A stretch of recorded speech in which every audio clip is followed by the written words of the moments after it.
Then we look at some of the implications, strategic and tactical, of these emerging gray zone operations, some of which increase the risk of military conflict and all of which complicate our cooperation. Obviously, you well know, and it's been outlined yesterday, the specifics in the Indo-Pacific region of how maritime gray zone operations are serious factors in the South China Sea and East China Sea. Then we look at some of the responses and how we, what kinds of recognitions and changes in thinking are needed to begin to respond better to gray zone challenges. Tăng cái volume của nó đâu? Đây. Tăng cái volume. Không cái volume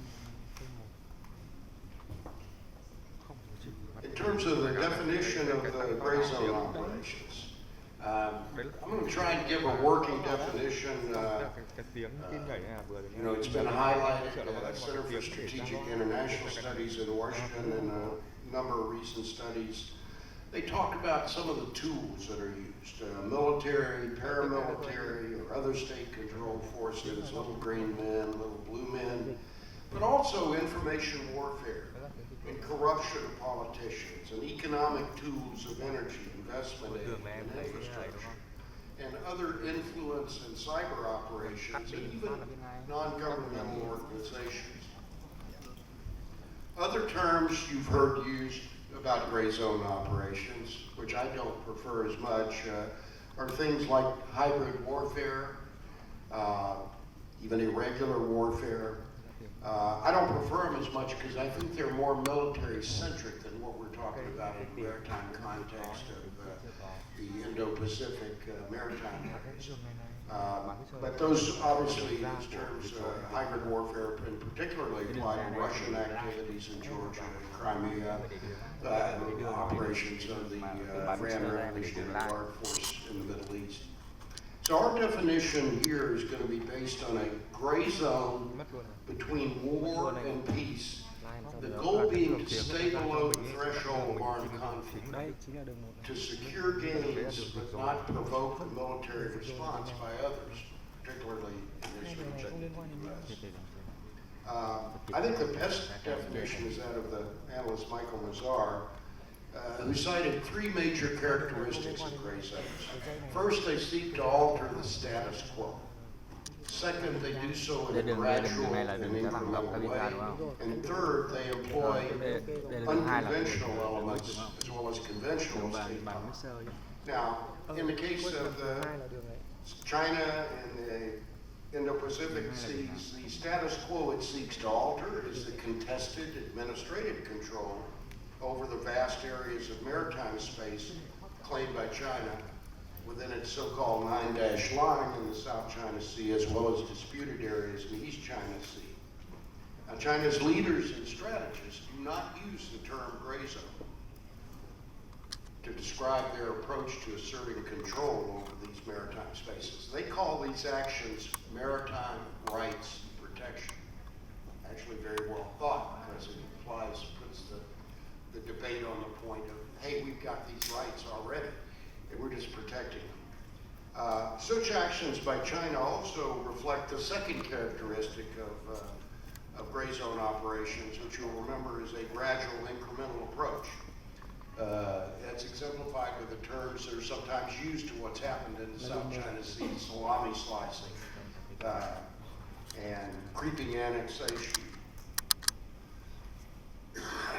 The third characteristic of gray zone operations is illustrated by the use of China of political and economic coercion and pressure, and the use in the lead role, not of the People's Liberation Army Navy, who remain in the background because it would be more provocative or seen as more provocative to conflict, but the lead role given to Coast Guard and maritime militia forces.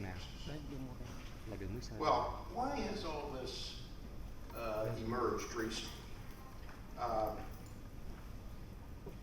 They're not new. Gray zone, the basic idea of Sun Tzu of winning without battle is very near to the essence of gray zone operations. despite this and other historical precedents, there has been a resurgence in recent years, not only by China in the maritime context, but also, as we know, Russia and Iran. I think the first reason is that you have existing major powers such as China and Russia whose aim is to alter the status quo of Western power, but to do so without crossing the threshold of major state war, very dangerous in an era of nuclear weapons and globalized economies. Secondly, the emergence of integrated tools and techniques, information warfare, cyber warfare. Think of Goebbels on steroids, economic and political coercion, and what some have termed lawfare, that is to inhibit responses to aggressive gray zone operations by contorting and using selected aspects of international law against those who would oppose such gray zone operations. The third reason, which seems particularly relevant to China's things, is the gradualism of such approaches, consistent with the long-viewed historical strategic culture of China and China's, I think, current sense that time is on its side. And this approach obviously is even more effective in the face of U.S. and other Western cultures that seem to lack strategic patience.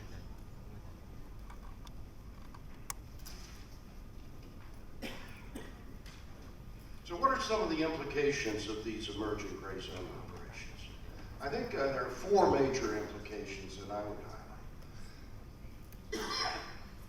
First is that the gray zone operations may well be the new default mode of conflict, near conflict in coming decades. Secondly, the goal of such operations is to undermine the existing international order, and especially undermine U.S. Friends and allies' credibility and U.S. security guarantees. That is to undermine deterrence against these actions to overturn the status quo.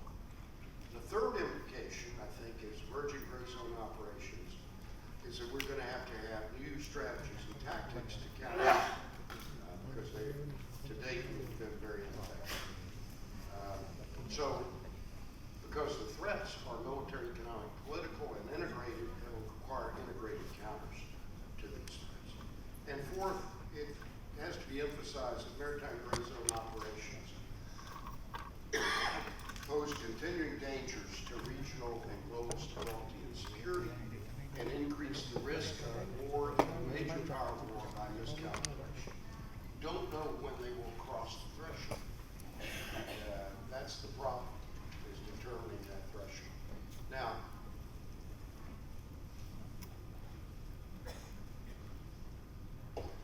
looking at East Asia maritime gray zones, I'll cut back a little here in the interest of time, but they provide the context for our responses. Obviously, the 9-dash line operations, South China Sea, the operations East China Sea, particularly around the islands administered by Japan. It's this vast area that China's goal is to establish and exercise administrative control through maritime rights protection, what others can now term maritime gray zone operations. And it's designed to assert and establish maritime and airspace territorial claims, even though in traditional international law, high seas and economic zones, maritime and airspaces are not territory, sort of a blue land type mentality. And most notable, of course, China's assertion of exclusive rights through artificial island building and militarization.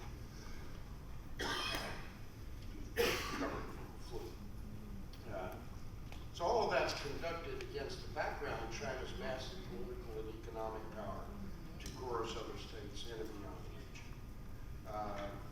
Information operations, disinformation, and other things. Extending even, as we saw with the recent case of the U.S. National Basketball Association Airlines, to claims by Beijing that private companies and organizations, even outside China, even in the U.S., must comply with its interpretations. As one analyst noted, if what we're seeing is non-interference interference with Chinese characteristics.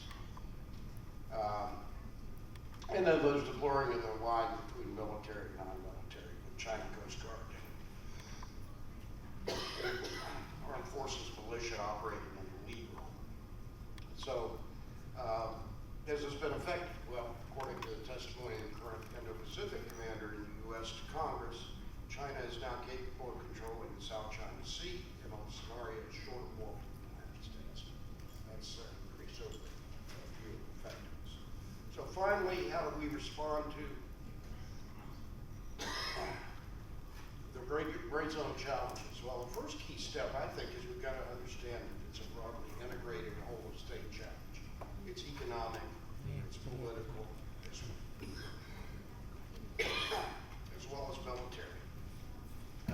Our new strategies on the U.S. side, national defense, national security, free and open Indo-Pacific strategies, essentially and explicitly recognize and prioritize that this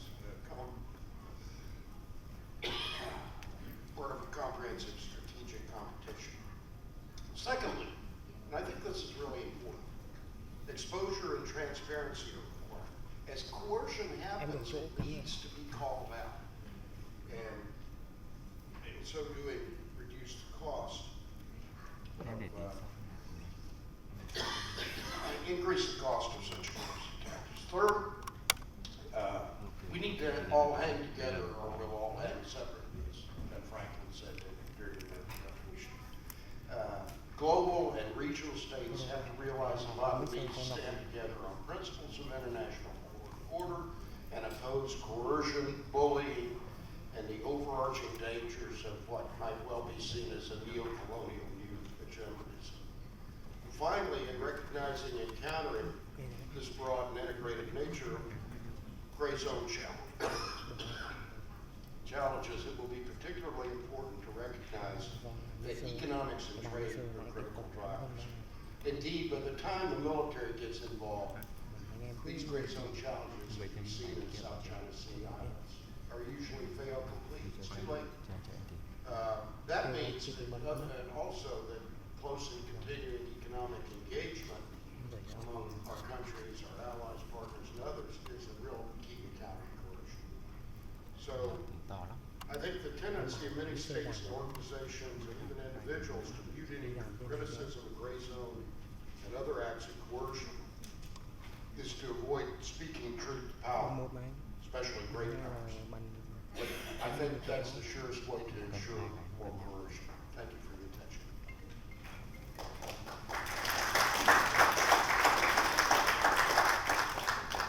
Thank you, Stan. And, Professor Hubo, please take the floor. Do you need the slide advance? Okay.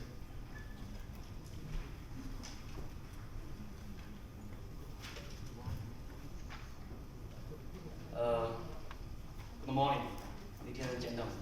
Many thanks for the letter to the family. Just now, I think Dr. Stan has introduced the conception and concept definition of the green zone a lot. And he also has introduced a lot of activities China facing China's maritime rights protection, somehow a green zone. Actually, before the presentation, I would like to share some ideas about the conception of the green zone. Firstly, I think the concept of the green zone is always green, not strictly enough. The concept is always green. It's not very clear. Besides, I think it is a biased concept. I recommend to notice the definition of the U.S. Special Operation Command on this concept. The document says a group of state and non-state actors now aggressively oppose the Western constructed international order, but in ways that fall short of recognized threshold of traditional war. So in this definition, maybe U.S. and the Western countries is in the position of the justice China and other non-Western countries only in the position of defense. So that's why I say this definition is somehow biased, a little biased. Actually, I think I have 3 points to share these days. Firstly, the green zone tactics is a universal existence. Stan has introduced the definition a lot, so I need to be short. I think in fact the green zone is not new, but the normal state of competition among countries. It refers to the ambiguous state somewhere between war and peace. Nowadays, nuclear weapons and mutual nuclear deterrence essentially eliminate the possibility of using massive wars to shuffle cards between green powers in ways that can swiftly change the power structure. With the development of economic globalization and interdependence, the effectiveness of large wars has declined, even between two seriously asymmetric countries. In the meantime, power and interest struggles between nations are still widespread.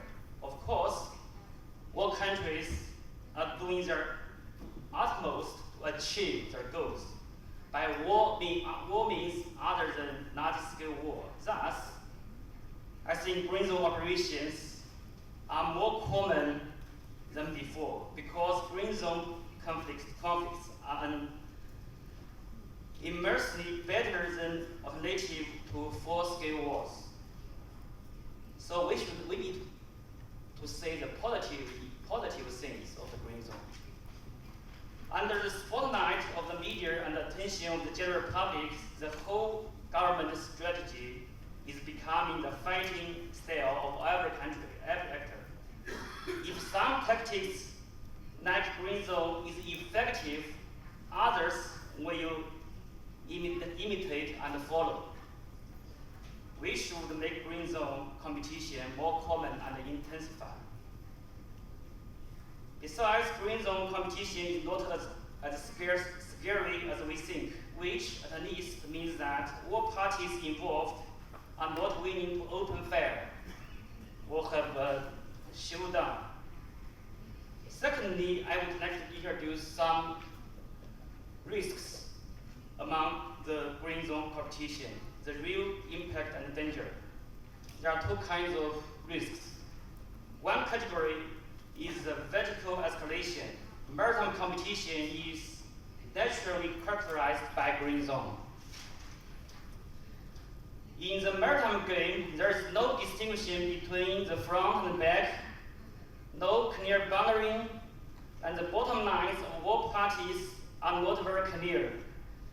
The effectiveness of mutual deterrence is not as effective as the confrontation among the battlefield or non-boundary, which makes the path and the prospect of the escalation of military conflict unpredictable. The risk of limited conflict is increasing, and the outcome of limited conflict is uncertain.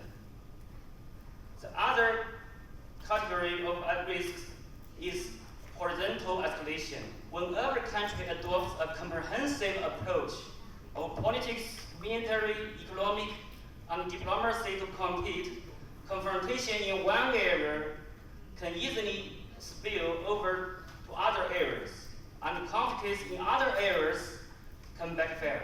In this way, the risk of horizontal escalation is very high. Finally, I would like to give some suggestions on controllable green zone competition. We couldn't reduce the activities of green zone competition, but we can control the green zone competition. Firstly, stop blaming and labeling each other. As to green zone, no country can occupy the commanding height of morality. it is obvious that the US often uses green zone to describe the competition actions of its rivalries, while avoiding the term which it comes to its own behavior, to somehow be strict with others, but loosening within itself. Actually, green zone concept is inherently prejudiced and discriminatory, which is usually specific to some countries like China. So if today we are talking about green zone competition, we are only talking about China, I think it's unfair. I think it's not their academic dialogue should do that. Secondly, we should have shared rules and orders. Rule-based order is somehow a term related to political correctness. Political correctness. Every country is talking about rule-based order, but different countries have different views on what rules are based on. The rule-based international order can generally be described as a shared commitment by all countries to conduct their activities in accordance with agreed rules that evolve over time, such as international laws, international law, regional security arrangements, trade agreements, immigration protocols, and cultural arrangements. If without strict and shared rules, there would be no order at all. In the China's perspective, if a rule and order couldn't include a country with 1.4 billion people, what's the justice and the meaning of this order is? Finally, I think stakeholders need to have some serious dialogue on real issues. Nowadays, power competition is often intertwined with legal issues, which makes the positive interaction more difficult. For instance, the US in particular is aware of the fact that China cannot control the South China Sea, and China has never undermined the freedom of navigation inside 9-9, most part of the water in 9-9, including military aircraft and military vessels. China's government are always talking about that the merchant ship of the freedom of navigation, but in practice, military vessels and military aircraft are no problem. But beyond the 12 nautical miles islands and reefs and territorial sea of Paris Islands. So beyond that area, most part in the 9-9, the waters, no problem, the freedom of navigation. But US official aware it very well, but it continues to direct domestic and international attention to such a possibility with various policies. I think it's very imperative, especially for China and the US, to enhance the quality of the maritime dialogue, maritime strategy dialogue. There are full of fake news every day.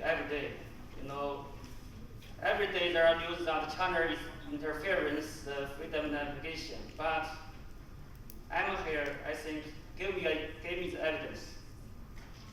I have communicated with the US, Australia, and the British government's officers. They talk about us. Actually, you are doing very well, but we are worrying about the now. We are worrying the future. So, future, it depends on a lot of things. But even future, I want to share some ideas about China's positions. China is the largest trade power in the world. China relies the international stocks very deeply, very widely.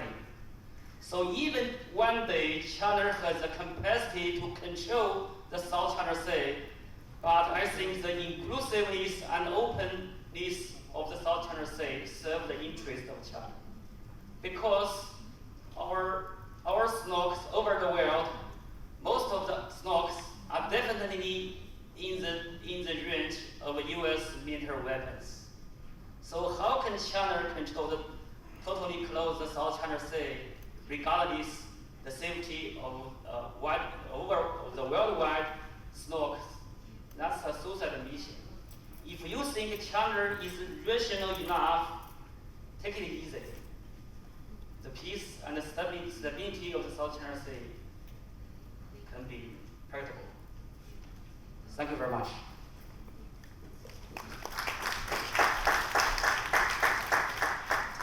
Thank you, Professor Hugo, for those comments, and Lieutenant General Quang and Nguyen. You have the floor, sir.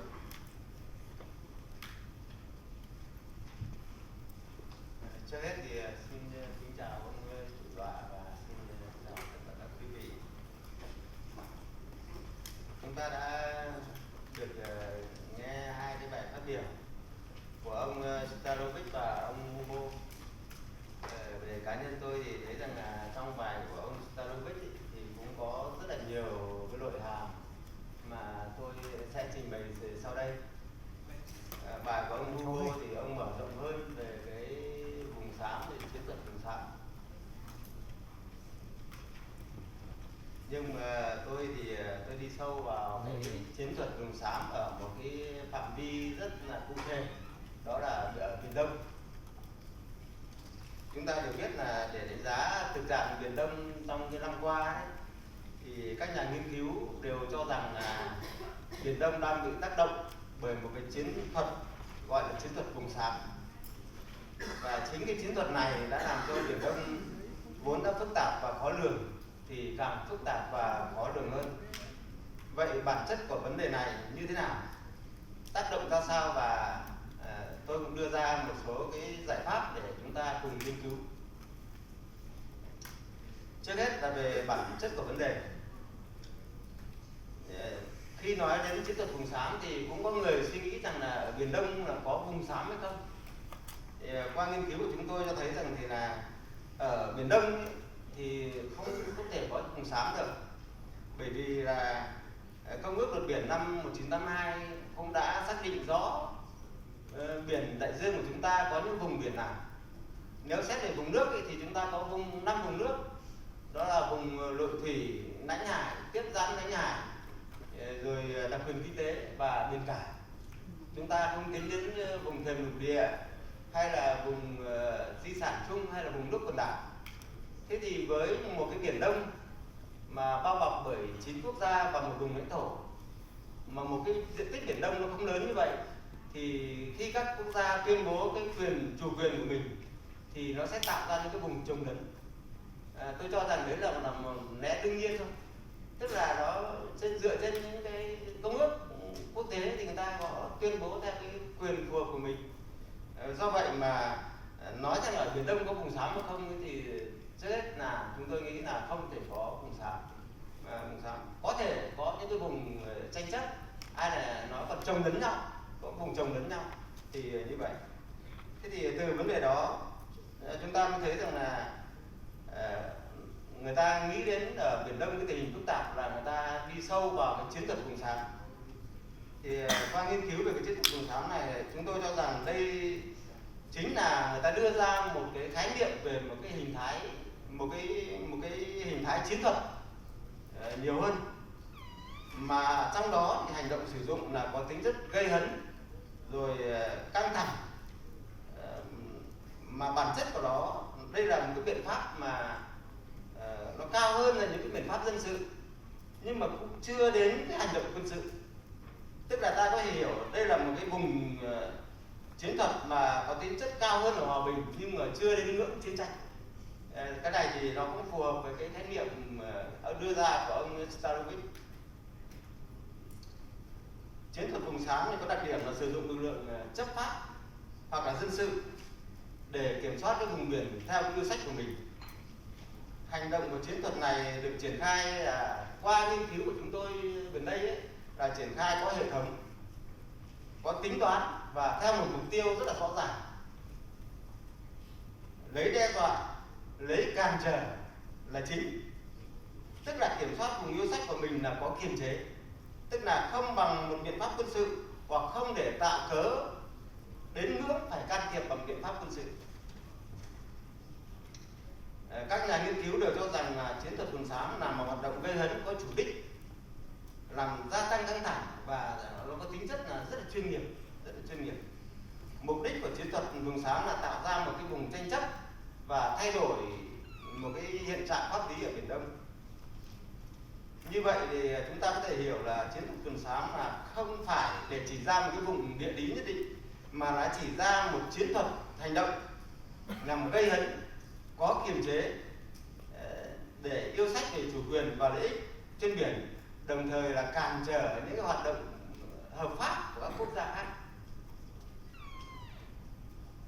Tức là đây là một cái hành động thách thức, và như mà ông Stalovic nêu đây như là một cái hình thái chiến tranh mới. Nhưng mà tôi nghĩ rằng là có lẽ thấp hơn một tí. Đây là một cái hình thức tác chiến mới.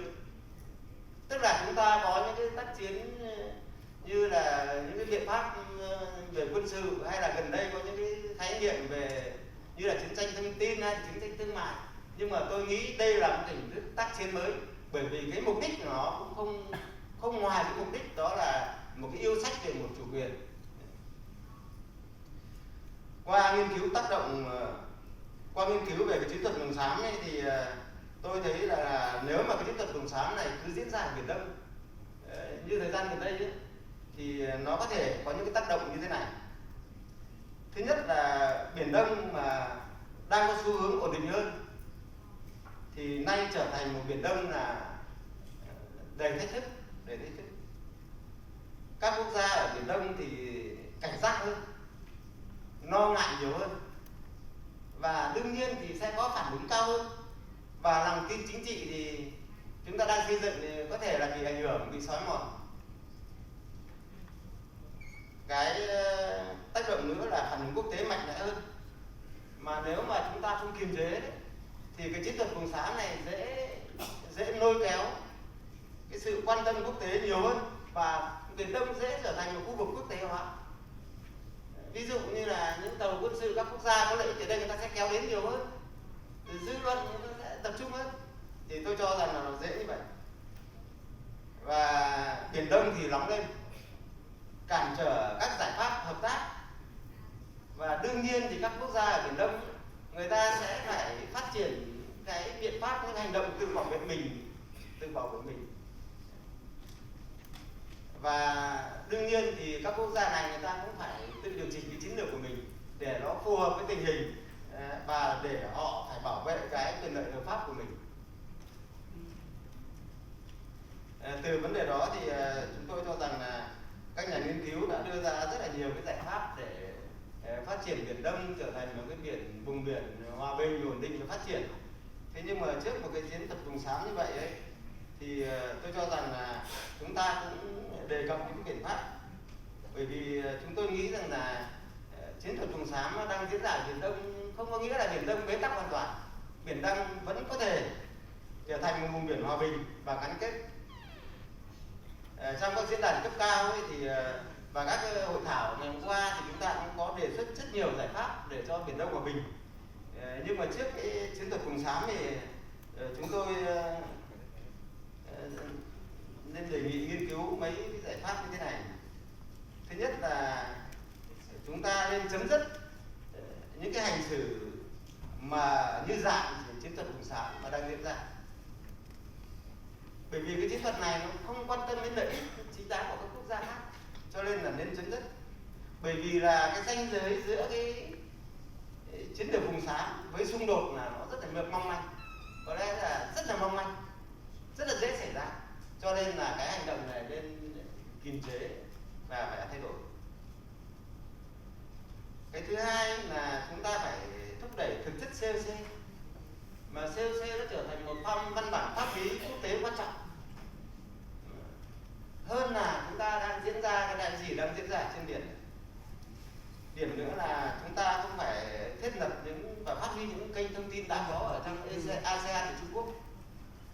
Những kênh thông tin này làm cho chúng ta hiểu nhau hơn, xử lý ở trên cái bàn, bằng cái biện pháp hòa bình nó sẽ có tác dụng tốt hơn nhiều. Đồng thời là chúng ta tiếp tục là có cái hợp tác về an ninh trên biển, như là tuần tra chung, rồi hợp tác về an ninh hàng hải, về cứu hộ cứu nạn và một số cái nội dung hợp tác mà ASEAN đang diễn ra. Tôi cho rằng đây là những cái hợp tác mà người ta củng cố lòng tin với nhau, và trong cái bối cảnh hiện nay thì biện pháp này nó mở đường cho chúng ta giải quyết những cái bước cao hơn. Và chính cái sự hợp tác này cũng là sự chia sẻ cái sự quan tâm và chia sẻ cái lợi ích của nhau. Thì tóm lại thì cái bài phát biểu của tôi ở đây có mấy vấn đề. Thứ nhất là cái căng thẳng chiến lược ở Biển Đông đã tác động sâu sắc đến cái bức tranh hòa bình ổn định ở Đông Nam Á. Nguyên nhân sâu xa nhất vẫn là vấn đề chủ quyền và lợi ích quốc gia ở Biển Đông thôi. Những yêu sách đã vượt quá quy chuẩn quốc tế và hành động của đơn phương bằng một cái chiến thuật vùng xám đã trở thành một vật cản cho sự hợp tác, và nó dễ phát triển thành xung đột. Thông lệ quốc tế thì cũng đã chỉ ra rằng là những mâu thuẫn, những yêu sách về vùng biển đều được giải quyết nếu các quốc gia lựa chọn bằng giải pháp hòa bình và thông qua đàm phán trên cơ sở luật pháp quốc tế. Vấn đề thảo luận hôm nay ấy, thì cũng là vấn đề bàn luận. Tôi cho rằng là chúng ta thảo luận vấn đề chiến thuật vùng xám với một mục đích là tìm ra một giải pháp để các quốc gia có lợi ích ở Biển Đông cùng chung tay xây dựng Biển Đông hòa bình gắn kết hơn. Xin cảm ơn tất cả.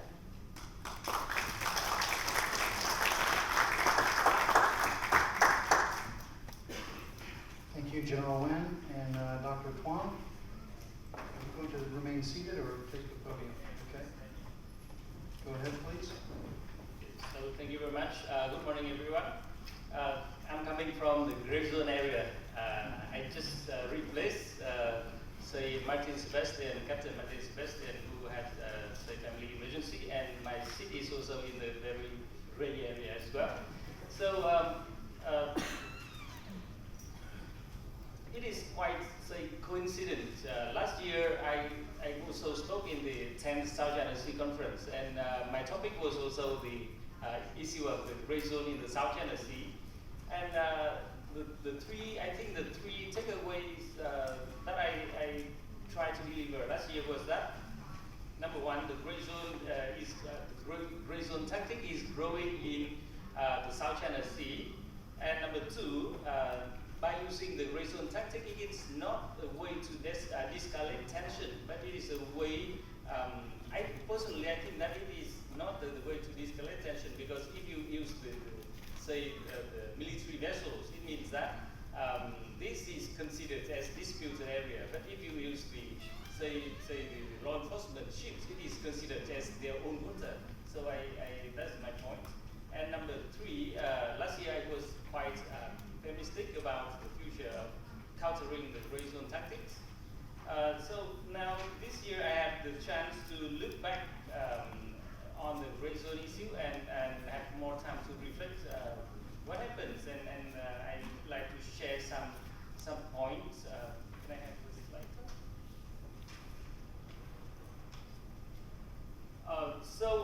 The first thing, it seems to me when I think more in depth about the issues in the South China Sea, whether we can hold kind of say the use of, for example, the civilian ships or the fishing ships as a way to exercise the sovereign rights of the country, or whether we can use an economic, say, instruments like an oil rig, or whether we can use other, we can see some different examples or incidents where, for example, in the Vietnamese newspapers, we use unidentified ships in the region.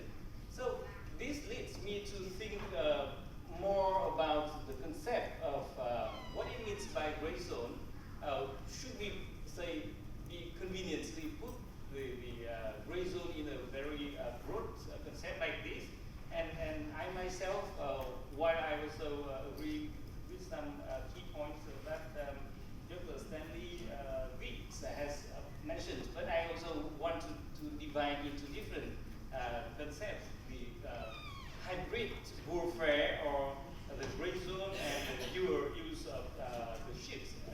So I just divide them, say, tentatively into three types of issues in the South China Sea that I want to refer today.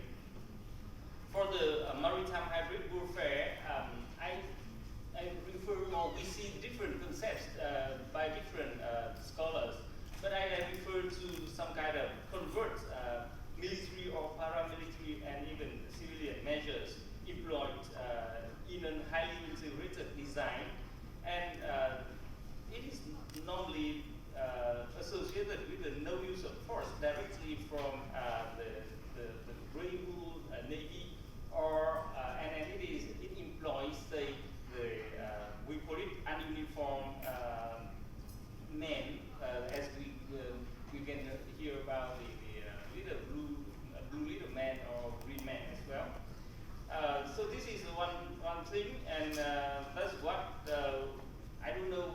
We haven't had enough research upon, but as I said, we also see the incidents of say unidentified ships in the South China Sea.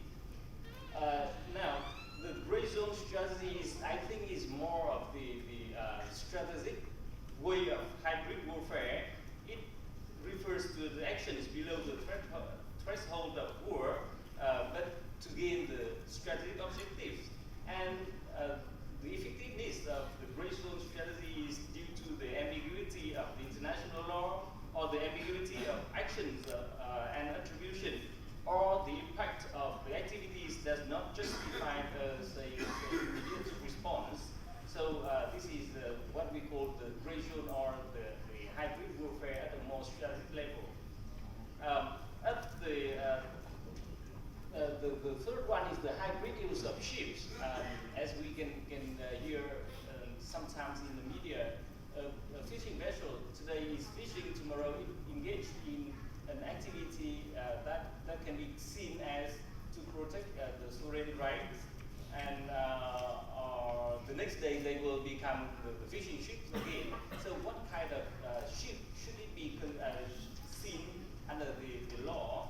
So I just try to divide into different categories to make us have, say, better and clearer understanding of the nature of the gray zone in the broader umbrella, and by doing that we can find out the say, recommendation or solution for that. So the nature of the issue is that the gray zone, or hybrid warfare, or hybrid use of ships is often considered as a more effective instrument than any other way, like the hot confrontation or the concession in the disputed areas. So the states tend to do it whenever they can. So I agree, in this regard, I agree with Dr. Hugo from China, that it's not only about the specific issue or specific country, but it is the general phenomenon in the history. But it is, generally speaking, it is only effective when it is backed by strong, say, military, or in the case of the maritime domain, it is backed by strong navy or say government ships as well. We can see the example. For example, China has strong military, maritime law enforcement ships as well, and they may have, say, upper hand in this strategy. But I also read the research saying that the sea tigers of the liberation tigers of Tamil is defeated by the Sri Lankan Navy when they use the kind of hybrid warfare. So it is very important to note that normally we need to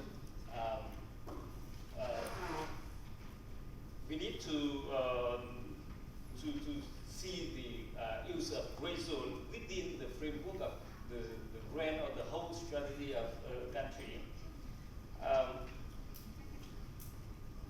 At the more, say, theoretical level, we see the gray competing claims between the power politics and the rule of law. On the one hand, states want to make use of the advantages in their capabilities, but on the other hand, they don't want to be seen as, say, a bully or say, an aggressor. They want to be seen as a benign stakeholder. So this is the competition. On the one hand, they want to do to gain more, and on the other hand, they want to be beautiful. So it makes them to use the gray zone. That's how I think the competition between the power politics and the law. And normally it always combined with different measures and tactics such as psychological warfare or the information warfare or the lawfare as well. So to make it more efficient. Now, I just put a very tentative comparison between the three different types and the context and the foundation for them. So the hybrid warfare is often conducted between the weaker against the more powerful actor. But we also see sometimes more powerful actors also use against the weaker actor in the hybrid warfare, and they may use the covert actions and mainly rely on the power. So there's no rule of law in there. For the gray zone strategy, normally it is used by the powerful against the weaker actor, and it relies on the incomplete legal status and the incomplete international legal system. And it is often combined with the pressures on the ground with the psychological or information or warfare or the lawfare as well. With the hybrid use of ships, we see it is often more powerful actor against the weaker one, but sometimes we also see the weaker actor use it against the more powerful actor. And it is also based on the incomplete legal status and more of the power based than the rule of law. But note that in this case, when the weaker state use against the more powerful state, the impact is quite limited. So why does this problem matter for us as the whole in the international community? I just point out three important points. Number one, when the strategy, as our colleagues said, this is intentionally and well-calibrated activities to gain the interest at the expense of the others. So this is number one. And because of that, the states lost their interest in the rule of law, and they will replace the rule-based order with the power-based order, because this is more convenient, more effective, and they can say maximize their capabilities to gain the interest. So in the case of using the say gray zone or hybrid warfare, we see the problem of states moving from rules-based order to power-based order. So in this regard, what can we do? This year I'm more optimistic than last year by dividing the gray zone tactics into different categories. I can suggest some say recommendations. Although you know that for the cooperation, we need a lot of say legal expertise, and I'm not from the legal background, so I also expect to hear and from the legal experts in here how we can say, because if we look back to the table that I just referred, the use of gray zone is partly because of the incompleteness of international law. So how can we say fill in the gap by, for example, defining the legal status of ships? Whether how can we treat the ships that today is fishing, tomorrow is engaging with the say activities to protect the national sovereign rights, for example. So this is very important to do that, and we can also do say in a more cooperative way, like building a kind of integrated regional data of non-military military ships and government ships, so that we can know if the ship is not within the data, they cannot be treated as the government ship as well. And we can say from the political angle, we can promote the rules-based order instead of power-based order. Before stopping, I just share the initiative run by HD, the Humanitarian Dialogue Center in Singapore. I don't know whether the representative of the center is here. We do have a kind of joint initiative on maritime confidence building in the South China Sea, in which we try to set out the rule of the road in the region and to define how ships can actually behave on the ground, and then we divide. We try to say to make the case on the tabletop exercises when fishing vessels become leisure vessel or vice versa when they is used to serve to protect the national sovereignty of the countries. So, but we stop in this. We not. I would say stop. We are facing with the difficulties in this process. We can find the ways to build up, say, the rule of the road for ships, fishing ships, between the fishing ships. But it's quite hard to build up the, say, the rules for engagement between the different types of ship, and especially the militia one. So this is to share, and I really hope to listen more from the legal experts. Thank you very much.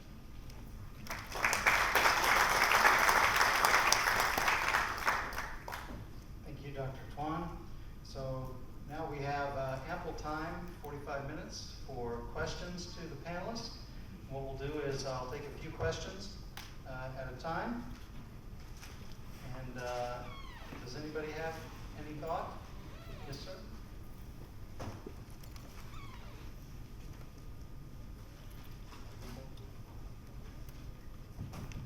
Good morning.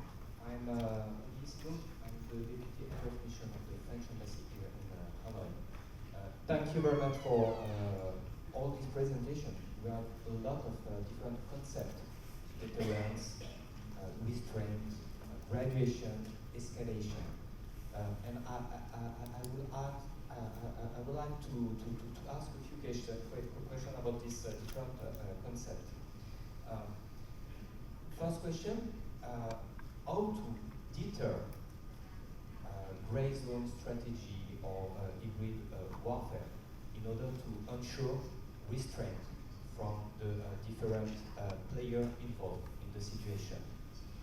And if deterrence doesn't work or is not relevant, how to degraduate the situation on a tactical level so that you can avoid an escalation on a strategic level. What are the different mechanisms and tools that could be used to diffuse the tension and avoid this threshold? Graduation is tactical, escalation is strategic. And I think that Dr. Tuan gave us very interesting ideas and practical tools that may be useful for that. But I would be very happy to hear about the other panelists' ideas on that. And just one remark to what Professor Wu said. I believe that the first trade partner in the world is the European Union, not China. Thank you. Thank you for the question. Gentleman in the back, third row from the back. And then Timo after that. So this gentleman, third row in the back, and then back to the front row with two professors in the front. Good morning. My name is Song from the Diplomatic Academy of Vietnam. What we hear this morning seems like gray zone or tactics or warfare, whatever it is called, has become a common, a very normal business of global affairs. I wonder if the panelists can then comment if it's becoming common conduct of international relations. Should there be a rule considered a new type of warfare. For conventional war, we have rules, we have governing rules. For this new type of warfare, should we have rules on it? And if my colleague from China can possibly comment, should perhaps the code of conduct between ASEAN and China specify some governing rules regarding this or new warfare as you have described? Thank you.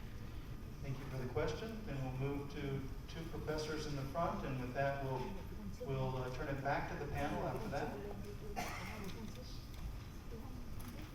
So, Timo, when you're done, if you would pass to Professor Beckman.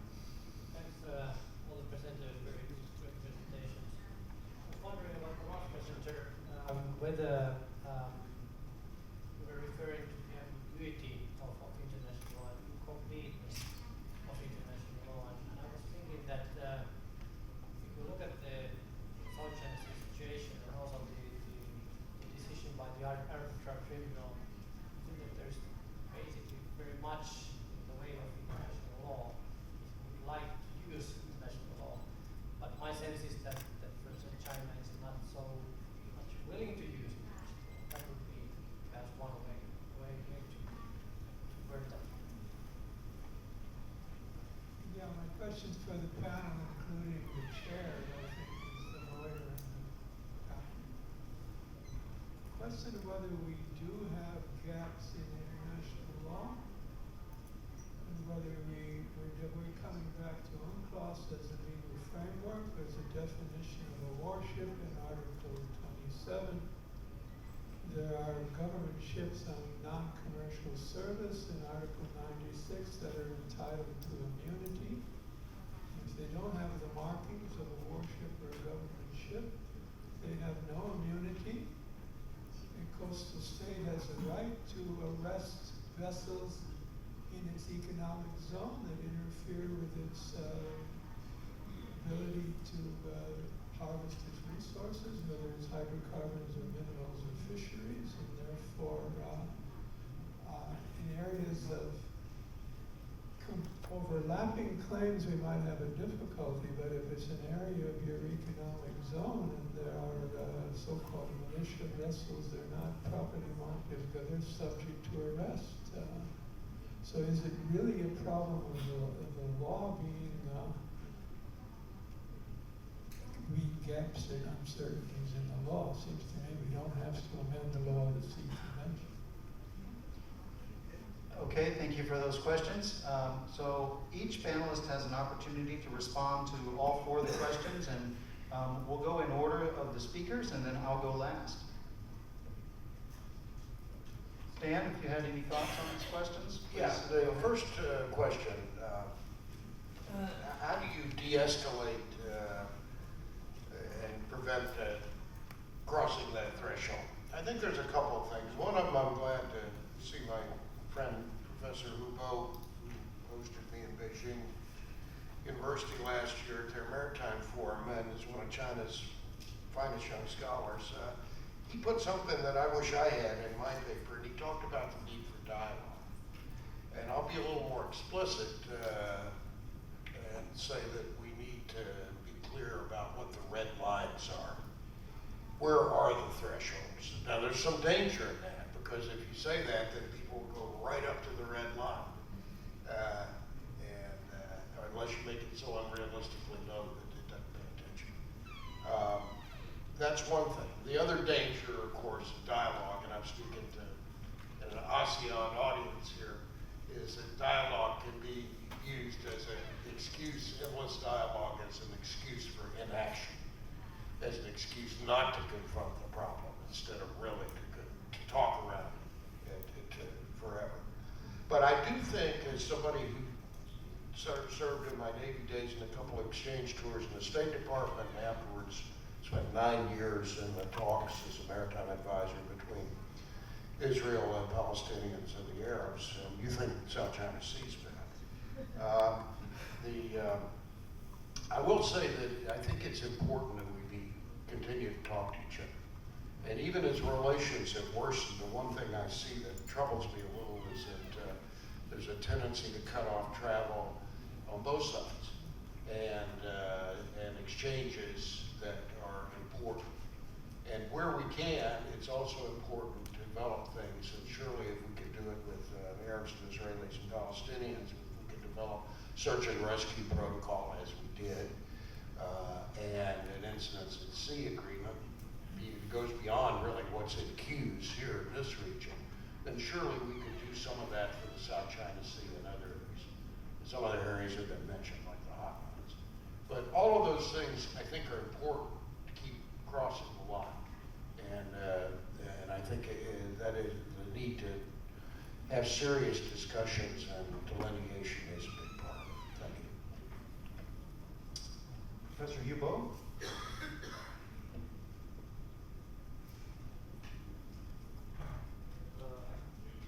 How to deter and reduce the risk of green zone? I think firstly in the South China Sea, we should sharing the disputes. It's an old term, but I think it has new meanings. Nowadays, I think most of the related parties realize that the status quo of island reefs is very stable. No one has the intention to change this, at least by law. From the DOC now 2002, I think most of the claims has realized that the status quo of island reefs, which is difficult to change. But now, overlapping maritime claims, we should acknowledge that there are definitely overlapping waters, overlapping maritime space in the South China Sea. If one country couldn't acknowledge that, I think there are no way to solve the problem. This is the one suggestion. The other suggestion is that just like Stan has said, we should have more complex building CPL. You know, as to the events of the South China Sea, every country, even every scholar has different interpretations about the situation. So that's why we couldn't get a very objective evaluation of the situation. So I think, first of all, the track 2 dialogue and the track 1 and 1.5 is very important now for reduce the risk nowadays. Besides, I would like to suggest for our academic circle, I think we should be much strict and much cautious to follow the medias. You know, every day the medias report, the medias like the big news, you know, that's the preference of them. But the government, I think the academic and scholars need to be cautious and be serious about the interpretation about the situation. Finally, I have the comments about China. You know, China has its own logic and ideas about. You have mentioned that China really doesn't obey the international law, but that's not true. For China's international law association has published a very comprehensive document and actually a book published in UK in both English and Chinese version. It discuss what's the position of China in the South China Sea and why China should not accept the arbitration, the South China Sea arbitration. So I should stop here. It's very, very difficult to discuss deeply nowadays because time is very short. General Nguyen?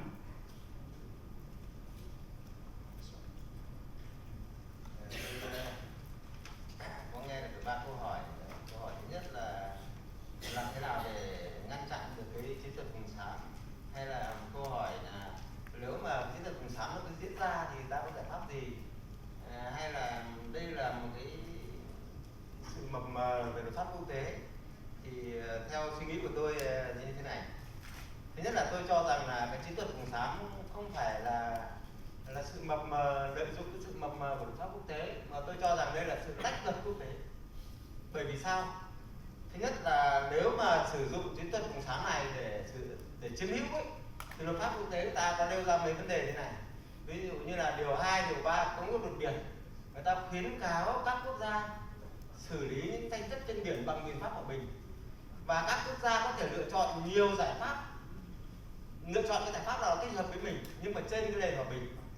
Cái thứ hai là luật pháp quốc tế người ta không thừa nhận sự chiếm hữu bằng quân sự, cho nên là cái sử dụng tàu dân sự hay là cảnh sát biển để với một mục đích chính nghĩa là đây là sự lách luật. Tôi cho là lách luật nhiều hơn là chứ còn luật pháp quốc tế không mơ hồ, tôi cho rằng là không mơ hồ. Đây là cái tôi nghĩ như vậy. Hay là luật pháp quốc tế người ta không thừa nhận những cái hành động của sử dụng cái lực lượng chuyên trách của nhà nước để đi trấn áp những cái tàu không có khả năng chống đỡ, thì họ sử dụng cái tàu đánh cá thôi. Cho nên là tôi nghĩ là với một cái bản chất của chiến thuật vùng xám, với mục tiêu của nó là rất chuyên nghiệp, có mục tiêu rõ ràng, thì đây là một cái sự lách luật để hạn chế bị lên án nhiều hơn. Đấy là cái ý thứ nhất. Cái ý thứ hai là làm thế nào để ngăn chặn, thì trong cái bài phát biểu của tôi cũng đã nêu rồi. Ở Biển Đông, ASEAN và Trung Quốc hay là những cái nước liên quan, chúng ta có rất nhiều kênh để chúng ta tiếp cận. Một cái kênh mà rất quan tâm của dư luận đó là COC. Tôi mong muốn rằng là chúng ta đàm phán thực chất về COC nó trở thành một văn bản pháp lý quốc tế, bởi vì COC chắc chắn là trong đó điều chỉnh nhiều hành vi ở trên đó giữa ASEAN và Trung Quốc, thì những cái này nó sẽ làm giảm đi. Còn những cái kênh như là ông Mubo là Starubit hay là các ngài đưa ra, tôi thấy là hoàn toàn hợp lý. Tức là chúng ta phải coi trọng đối thoại. Đối thoại là được quốc tế người ta khuyến cáo, thì tôi cho rằng là như vậy. Thế còn lại thì cái tàu quân sự mà đi qua Hoa Hải thì tôi cũng nêu lên như thế này. Tàu quân sự nước ngoài được hưởng miễn trừ, đi qua Hoa Hải được hưởng miễn trừ về thẩm quyền tài phán về dân sự và hình sự, nhưng mà họ không được miễn trừ về pháp lý. Tức là họ phải chấp hành, phải tôn trọng cái luật lệ của quốc gia ven biển liên quan đến quyền đi qua Hoa Hải. Chứ không phải là anh thế là anh đi không phải ở trong lãnh hải của tôi mà lặp đi lặp lại, không phải. Tức là anh được quyền miễn trừ về hình sự, về dân sự, nhưng mà anh không được quyền miễn trừ về pháp lý. Khi mà các quốc gia ven biển người ta có những quy định phù hợp với quyền đi qua Hoa Hải, thế thì đấy là không được quyền miễn trừ. Tôi nói một cái ví dụ như thế này. Tôi cũng không nhớ rõ, nhưng mà tôi nhớ một cái văn bản ngày 15 tháng 5 năm 96 của Trung Quốc ấy. Khi người ta phê chuẩn người ta nói về cái công ước luật biển ấy, thì Trung Quốc vẫn giữ lại một lập trường, đó là các tàu quân sự vào lãnh hải phải xin phép. Ta giữ lại cái lập trường như vậy. Thì tôi nói là một cái vấn đề như vậy để ta nghiên cứu thôi. Thì tôi cho rằng là tôi nói là cái quyền đi qua cái quyền miễn trừ của tàu quân sự, chúng ta phải hiểu là được miễn trừ về hình sự, về dân sự, thế nhưng mà không được quyền miễn trừ về pháp lý. Mà cái pháp lý này là mà các quy định của quốc gia ven biển này nó phù hợp, đã phù hợp với cái 11 cái điểm đi qua Hoa Hải rồi thì anh phải chấp hành, chứ không phải là anh cứ thế đi lại nhiều lần, thì tôi cho rằng là cũng chưa là đúng. Thế thì câu hỏi của tôi, câu trả lời của tôi có lẽ là bao quát cả ba vấn đề như vậy. Xin hết. Thank you, General. Dr. Tuan. Thank you very much. So I'm very interested in the question of whether we should have some kind of rules for the gray zone tactics, because it is growing in the region. My personal view is that we need to have the rules to make the issue less gray, or to make it more clear, because the ambiguity makes the situation more complicated. We need the more clarity in this issue. Number two, whether we should have, say, this issue should be included in COC negotiation between China and ASEAN. I think this is a very ambitious plan, but very interesting. So we are not in the position to know about that, but it is very interesting thing to think about. But at least we need to have a kind of very frank and candid discussion within the track 2 level on the kind of gray zone strategies in the South China Sea, and what type of vessels in the region. Then it could fit the more ideas and initiatives to the track 1. Number 3, concerning how to deal with the gray zone strategy, we see in the proposals by some speakers in here, including by Captain Martin Sebastian. They talk more about how to counter gray zone strategies, for example, to have the grand and grand strategy of a country to have the red line and to have the kind of cost imposition to the violators, so on and so forth. It is more of a confrontational approach. My suggestion is about the cooperation approach that could supplement and complement the confrontational approach. That is to find out the way to promote the cooperation. And in order to have cooperation, we need to rely on law and international law. Even if my suggestion is about the database building of the ships in the region, we need to rely on international law as well. So with this regard, I'm very interested in your comment that in order to cooperate, we need the countries to respect and to be willing to apply the international law. Thank you. And if I could just comment on Professor Beckman's question. My view is that from a legal standpoint, there's no such thing as a gray zone. That is, legally there is no gray zone, or at least there's not nearly as much gray zone as we make it out to be. So international law may be divided between the law of peace, and the law of peace in the maritime domain is governed by the UN Convention on the Law of the Sea, and during armed conflict there's a series of conventions, the Hague and Geneva law that governs there's international humanitarian law and that governs armed conflict. So the law of the sea governs during peacetime, and I would say that it's mostly not a legal issue, although I would have to admit that the lawyers haven't been entirely helpful in this regard, and in particular the International Court of Justice. So in my view, although gray zone has been a feature of interstate politics for a very long time, it hasn't been necessarily helped by a few of the ICJ decisions. I'm thinking in particular of the US v. Nicaragua decision, in which the ICJ said that there is a gap between Article 2, Paragraph 4, the proscription against the employment of armed aggression against another state, and Article 51, the right of self-defense in the face of an armed attack. And the court in the Nicaragua decision, and it carried over into the Oil Platforms decision, said that states are not entitled to the exercise of self-defense against every incident of an armed aggression. That is, that only that armed aggression that rises to the level of a conventional attack, or in the words of the Nicaragua decision, that has the gravity or the scale and effect of a conventional attack, entitles a state to exercise self-defense. The United States, along with just a handful of other countries, Israel, and by state practice I might suggest China and Russia, do not accept that there is this gap between armed aggression and the right of self-defense. I think that is actually the more legally correct and more constructive view. I would say that I understand what the ICJ was trying to do, and that it was trying to prevent an overreaction to mere frontier incidents or lower level incidents, and therefore it thought that it was being helpful in this regard. In my view, though, it has sort of licensed very robust sort of peacetime activities that and encourage states to kind of exploit this area or this gap.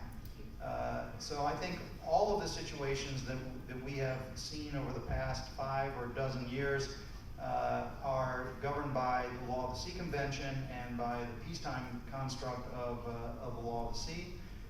For the U.S., response to armed aggression, there is no gap, and the United States will use force in the face of a hostile act or a demonstration of hostile intent as it determines that, not worrying about whether it has gravity or scale and effects that is built into the law. So finally, I would suggest that with the Law of the Sea Convention, there are state vessels that have immunity, and as Professor Beckman mentioned, there are commercial ships and non-state vessels that lack that immunity. Ultimately, the problem of the gray zone is really a frustration over the lack of capability and the lack of willpower among states to effectively compete in a confrontational but peacetime environment, in my view. So now we have time for at least another round of questions, and so let's do the same thing. If you would keep your questions short, and our respondents will also keep their responses succinct. Gentleman standing in the back is the first, and then the gentleman sitting down here is the second. Well, we can reverse the order since the microphone is at this gentleman, and you're next, standing in the back.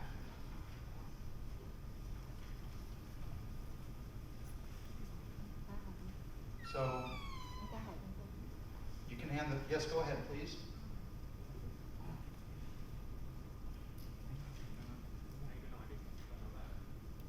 Thank you very much. I have one question to Professor Hugo. And in fact, I understand that in the South China Sea, only China uses great tactic to violate the EEZ of other South China Sea coastal states. So you talk about world order based on rule of law. So what does China mean, rule of law? Because I understand that UNCLOS is, well, we can understand that UNCLOS is the World Ocean Charter, and every country has to follow. And you talk about the maritime dispute. So how do you determine the maritime dispute? Based on Chinese law, or based on UNCLOS? Or the second question is that PCA is a part of international law. So why China does not recognize the PCA? So and the third question is, that one is very serious because I understand that China can anytime bring their oil to other country or other subsidy coastal state for oil drilling. So what are the other South China Sea states respond? Because China had very big patrol vessel and no other state can counter. So what the other South China Sea state respond in this case? Thank you. Gentleman in the back, please. After him, is there anybody else, by the way? And right here in the middle, after you, go ahead. I have a question for Professor Hugo. You said that, Coach, we cannot reduce the regional competition, but we can control the regional competition and coach. And can you elaborate on that? And why do you think that we cannot reduce the regional competition?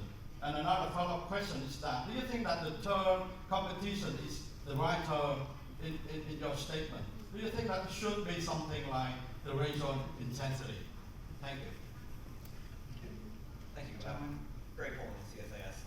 A question to whoever on the panel would like to feel that in response to large-scale deployments of the Chinese militia, 2014 was the HY-91, more recently off Bank, we've seen Vietnam respond with deployment of its own fishing vessels, its own maritime militia. And Vietnam has invested in upgrading the capabilities of the militia. How do we think about this? Is this an equivalent response that is unfortunate but necessary given the lack of state capacity? Or is it escalable? Does it increase the chances of accidental collisions outside of the existing bounds of otherwise? Thank you. Is there another question for this round? Gentleman down here on the front row, please. We'll get you next time. Gentleman down here on the front row, let's take down on this side, please. We'll take this final question, then we'll turn it over to the panel. We'll begin with you next. Thank you. Just a question would be, how would you see the role of the United States? Should it be much more forceful in the area, or much more a promotion of dialogue, or somewhere in between? Okay, wonderful. So let's break out of order since Professor Hubo has the benefit of several questions. Would you please go first, and then turn it over to our two Vietnamese panelists, and then Stan, if you have any final thoughts on the role of the United States. Oh, I'm excited to get so many questions. Firstly, I think the green zone tactics, of course, Vietnam, any other claims, especially and including outside power like US, all of them are using the tactics of green zone. That's a very, very fair description. And so, as China's, I think the commander, the Vietnam commander, they are hesitating. They are very humble to introduce the experience of the Vietnamese using the green zone tactics, especially the military militia. In my judgment, I think the Vietnamese military militia is better, is more organized, much organized, and more efficient than their Chinese counterparts. This is a good opportunity. I think I would like to introduce this systematic about my observation on China's maritime militia, because I know this theory is very, very popular. Actually, the Chinese military theory, the father Erickson is my good friend. Firstly, I think it's the historical issues. After the founding of the People's Republic of China, because of the Mao Zedong period, the doctrine of the People's War, I think the military militia is always the force belong to is a military is a opponent of military defense. China has never denied the existence of military militia. But the things have been changed very, very, very, very lot. The second thing I think it is exaggerated issues of the academic circle, especially the U.S. academic circle, has exaggerated the number, the role, the influence of military militia. Their study has two kinds of methodology shortages. One is that they haven't taken the opportunities to field the field study. Yes, it's difficult to do the field study, but it is a field study. Otherwise, your study has some shortage. The other shortage is that they have cited a lot of Chinese local governments, medias, and local governments' propaganda documents. Usually, it is very normal in the world. The local government are always talking about we have done this, we have done this, we have done this, you should praise me. And our U.S. colleagues exaggerated in this on this base. They are exaggerated further. So that's other phenomenon. Thirdly, as to the China's new round of military reform, the doctrine and the spirit of military to military, police to police, and people to people. I think definitely the military militia used in China will go down rather than go up. 20 years ago, when Stan were in duty in the South China Sea, I think maybe Chinese military militia has some roles, some influence, because in that time China's sea power and maritime power and air power is very weak. But now, when China's Navy and China's Coast Guard is powerful enough, why need the military militia? So that's what about this on the military militia. I have a lot of questions. Certainly, I want to emphasize that China's claims in the South China Sea is very consistent, more consistent than other claims. in my judgment. Very, very consistent. No matter you think you dislike or like it, it is very consistent. After the founding of the People's Republic of China. So, as to the China has made it very clear in the 2006 and the July 7th, July 12th on the statement on the South China Sea rights, sovereignty and rights. You can read the document in the website of China's military affairs. It's very clear. China has four categories of rights. Firstly is the sovereignty of the island and the reefs. Secondly is the territorial sea and the interior water. Thirdly is the EEZ and continental shelf. The finally is the historical rights. It is, I think it is very clear. It's very clear about. So you ask what kind of law and rule based on China's claims. China is always talking about that. China is based on the international, including UNCLOS. Yes. Thank you. General Nguyen and Dr. Tuan, turn it over to you in particular for Greg Polling's question with regard to Vietnam. Vừa rồi thì ông Greg có hỏi về cái tàu cá của Việt Nam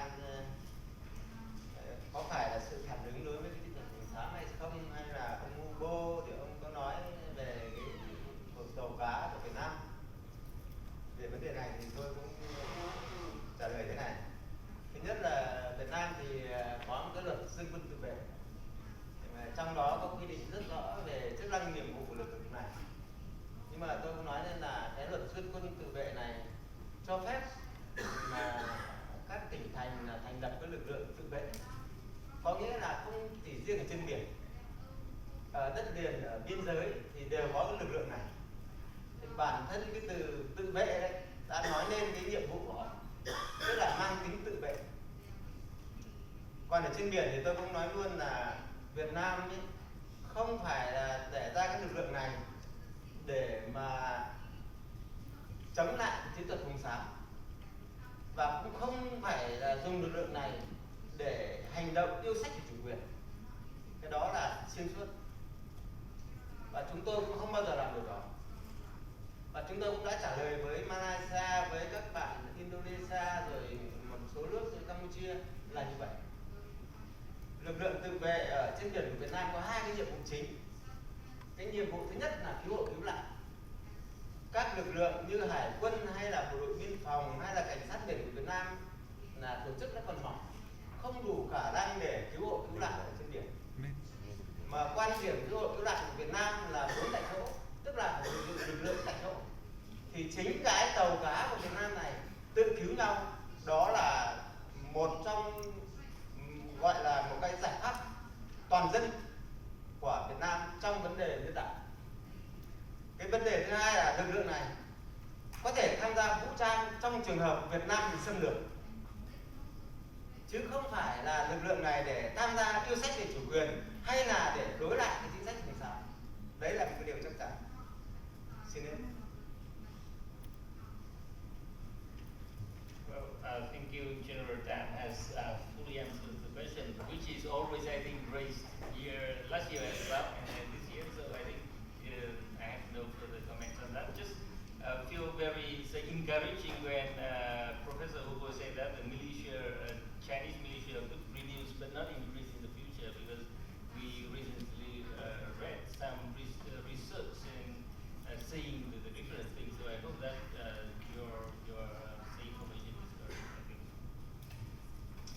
Stan, any thoughts in particular on a U.S. role?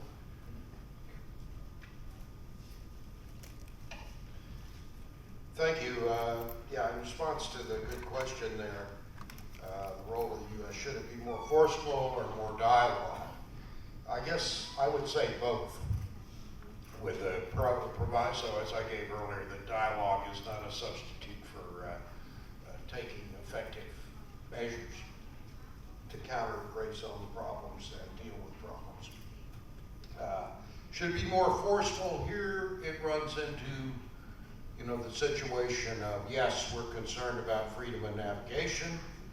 We went to the Barbary Wars. We went to the War of 1812 against the most powerful country on the planet with 8 million people and got the White House burned in return. We went into World War I as a result of German depredations on freedom of shipping. We are serious about freedom of navigation. And I tell Chinese friends, they really, it's a neurologic point to it. And we've shown it even in very disadvantageous terms since over 200 years of beginning of the country. That's one area where you would be well advised not to contest us on. But in the South China Sea, we don't have a claim. And we don't recognize one claim over the other. So that sort of limits how forceful we can be, unless U.S. ships, like the Impeccable and other things, performing lawful operations or research, are directly challenged. And then, you know, there are circumstances where, you know, a more forceful response, I think, would be very illustrative. Finally, I would just close by asking a question I occasionally ask. You know, here from the South China Sea borders, it looks like a great success, these gray zone operations. But is it possibly a tactical success and a strategic failure? You know, Napoleon said, never interfere with your enemy when he's making a mistake. And in the long run, at the strategic as opposed to the tactical level, where they definitely got the odds, the effect on other countries in the region and around the world on China's reputation, and really on some of China's ultimately concrete interest, might be the opposite of what they thought they were getting out of this. Thank you.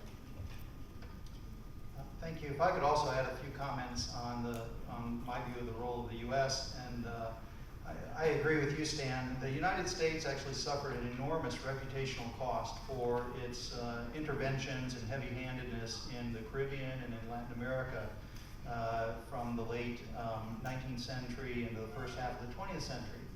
And the United States still pays a price for this today. If you look at public opinion polls and the regard that some of the states hold the United States in. And so I think that China may be making the same mistake, that states, including the United States, sometimes make mistakes and don't act in their own interest.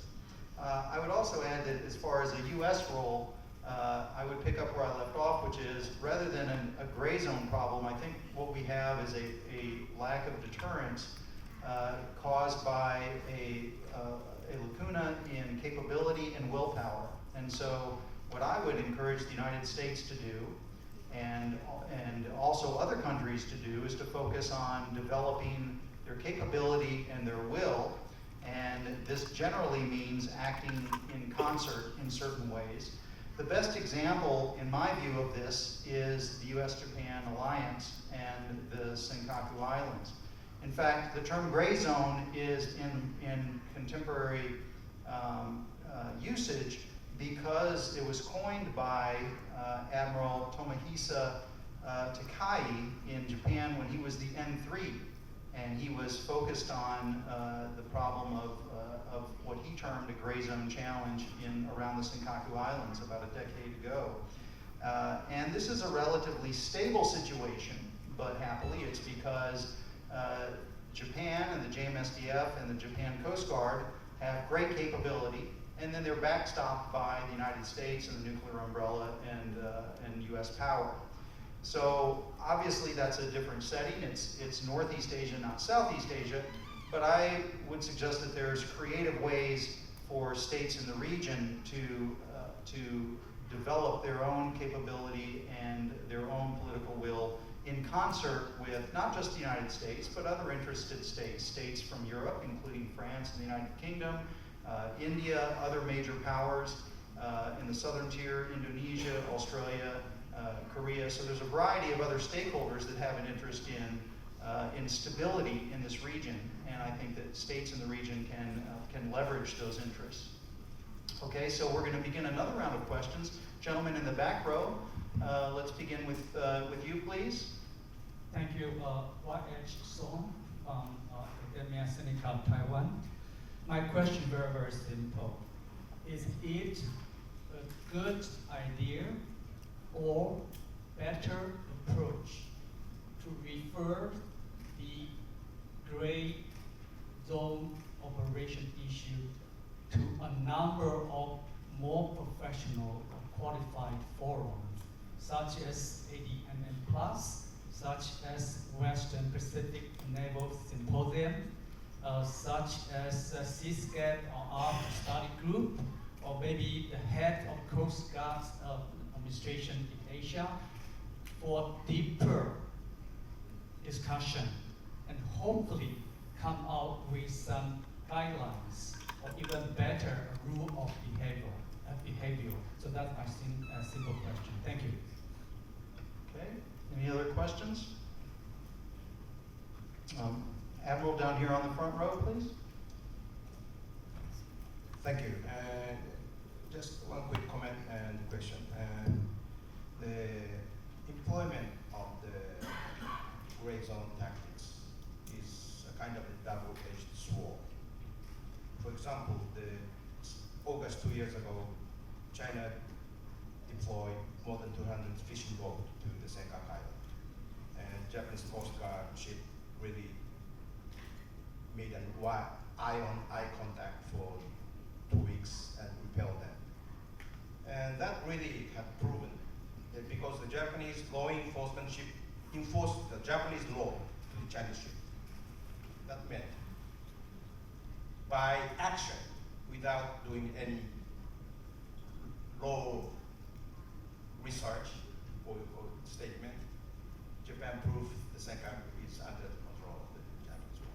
So the same thing would happen. The key thing is each nation has a little better, stronger Coast Guard capability that is capable enough to repel the challenges from the others.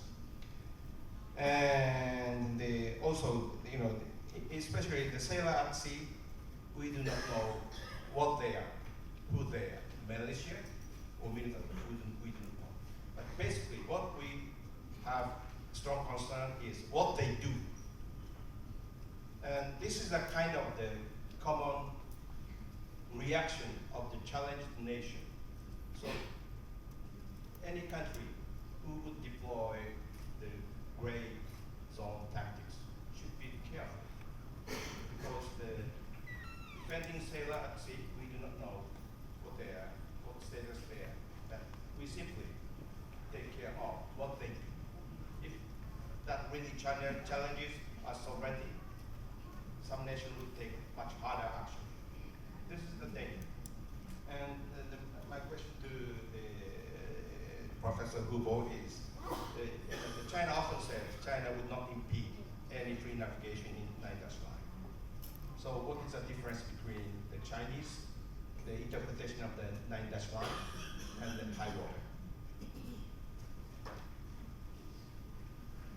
Any other question in this round?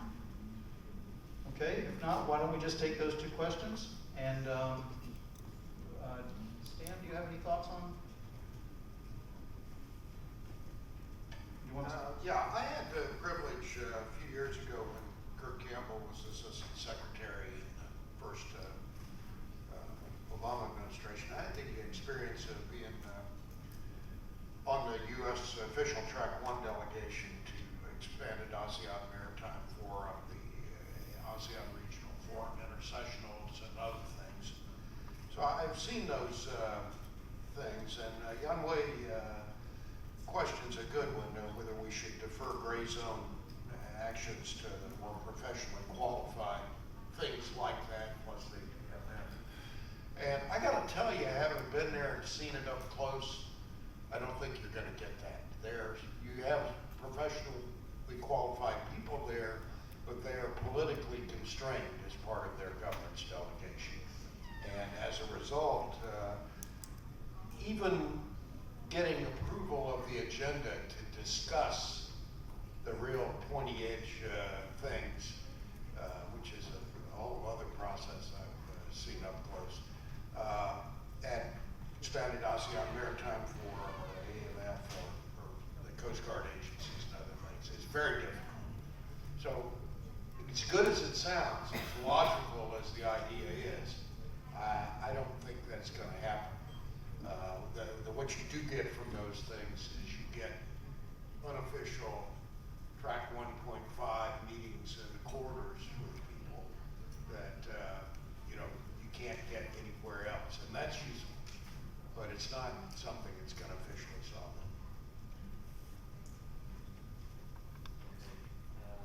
it. I think we are scholars, we are in the academic circle, we should be more honest. I think every person has not the responsibility to defend his government's policy. But it's a pity, I think, that we are not honest enough. According to the US popular definition, I think no one is innocent in the South China Sea. Everyone, especially US, Vietnam, using the tactics of green zone. I can share some information. According to the AIS, there are increasingly Vietnamese fishing vessels entering the Paracel Islands waters. Some fishing vessels even enter the Turtle Sea of Hainan Island. Can you believe that? So our commander said that Vietnam never use that tactics. I'm sorry for that. As to the animal question, actually I know very detailed about the incident happened in 2016. That's not a question. My question is different. I must comment with something. There are actually at the beginning of the fishing season. Have you been to Xiangshan, Zhejiang, or other points? There are hundreds of vessels sailing. In the meantime, it is only the fishing's traditional. Nothing with that. There are misunderstanding. Actually, finally, we are resolved very peacefully. That's how we perceive. It's a fishing style and fishing You make tradition. a big mistake, because exactly he said, Japan proves our capability to impose our law in our water. Finally, after the communication, I think that both sides, find the solution. There are misunderstanding. Okay, misunderstanding. Yes. As to the today is not the opportunity to defend the death line. So I can talk with you later. Okay. After. That's my question. Okay. As I have said before, China has very consistent claims towards the South China Sea. There are some difficulties, both domestic and international, for why China couldn't clarify this line. In the domestic, it is very. When I am a teenager, I know that this line is the boundary of the maritime, Chinese maritime delimitation. I think most of the Chinese think that it is true. No matter what you think. This is the one thing. For the international reasons, I think UNCLOS has some ambiguous articles that couldn't justify China's claims in the 1940s. So, for my opinion, I think China must clarify the Dutch line, but also the international community should make the international law more clear, but based on the justice, based on the fair position. So both China and the international community should move forward to clarify this issue. It is not only the responsibility of China, And as I have mentioned before, the document the MFA has published in the 2016 is by law, it is the most clearest documents and policies and statements. If you understand Chinese culture, you may find some implication more deeply in this document. Thanks. General Nguyen, do you have any thoughts, and Dr. Tuan as well? Okay, because the time is up, so I have very short comments and questions. Number one, because Professor Wu said again about the consistent claims of China, then I think we have two issues to take away for our homework. First, does the claim consistent, and second, does consistency means the correctness? So we just take home for these questions. And for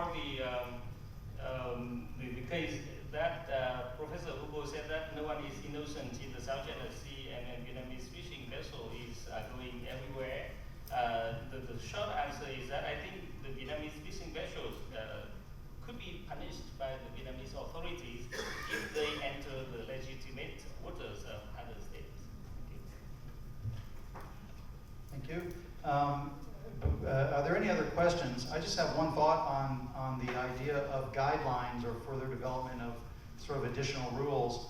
And as a lawyer, I'm often skeptical of sort of generating new legal regimes without having states fully invest in compliance with existing legally binding treaties and regimes. And so I would be wary about replacing legally binding, as imperfect as they are, legally binding treaties such as the Law of the Sea Convention, which I view as the most important convention in the world after the Charter of the United Nations, and diluting that or obscuring that with non-binding legal regimes. And in fact, I think that that's frankly part of a strategy on the part of some countries to weaken the existing order and to transform the existing order. So I'd be a little skeptical of wanting to go down that route, including, by the way, my personal opinion with the United States and the rules of behavior and the 3 MOUs, which I don't think were very constructive. So are there any other thoughts or questions? We do have a bit of time, perhaps, or if everybody is weary, we can end 5 minutes early. Fine. One last question, okay? You have the microphone? Thank you. Thank you. My name is Stanley. I'm from the Vietnam Bar Federation. And I think if each party have their own claims and so consistent, so confident, then why don't we agree to go to ICJ or to arbitration and let them settle?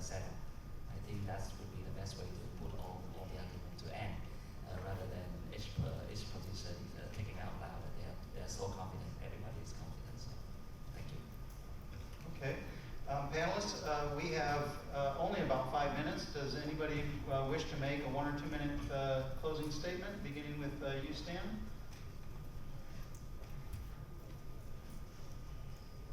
Thank you, Mr. Chairman. I think we've done a pretty good review today of what the nature, definition, and current manifestation of the problems of gray zone operations are.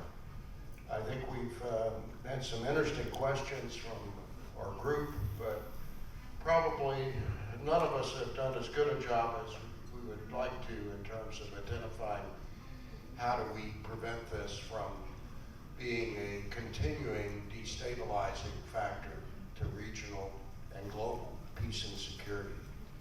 I mentioned, I think we've got some very distinguished, Bob Beckman and others, James Kraska, Chairman, international lawyers here, but I think at the end of the day, we have to ask ourselves the questions. Do we want a world that's ruled by law and with a certain order to it, or do we want the words of Thucydides that the strong do what they will and the weak suffer what they must to rule. And I think that's the real question here, and every person should ask, and every country should ask where they stand on that. Professor? I have killed a lot of time today, so I'm sorry for that. But I must answer the question you have asked. I think China is true. China has very confident about its claims, but China has also a preference to negotiate and consult with related parties. China doesn't like the third party involvement. Yes, we can go to ICT or we go to other mechanism, but firstly, all of the party, both sides should agree to go to that. So China has a right to choose the resolution mechanism. So that's I think it is China's right. Only every sovereign state has the right to choose the resolution mechanism. So that's my answer. General Nguyen and Dr. Quang, do you have any final thoughts? Về chủ đề hôm nay thì tôi chỉ có ý kiến là chúng ta hôm nay bàn đến cái bản chất của chiến lược phòng thám với một mong muốn là các quốc gia thì tự nhìn lại mình để mà cùng nhau cải thiện cái tình hình ở Biển Đông. Tôi cho rằng là ở một trạng thái là tương đối phức tạp.